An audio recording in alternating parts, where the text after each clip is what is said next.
τραπέζι,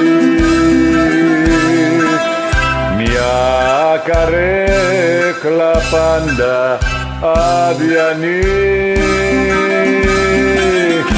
σε προσμένουν πότε θα γυρίσεις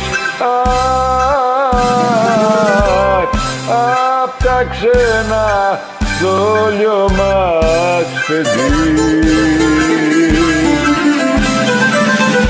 Δηλητήριο στο στόμα είναι κάθε μας μπουκιά, μέχρι που να έρθεις παιδί μας απ' τη μαύρη ξενιτιά.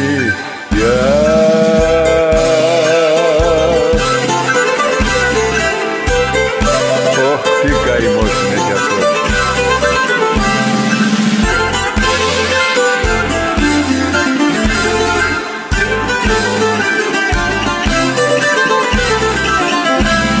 Η μανούλα πάντοτε κλαμμένη,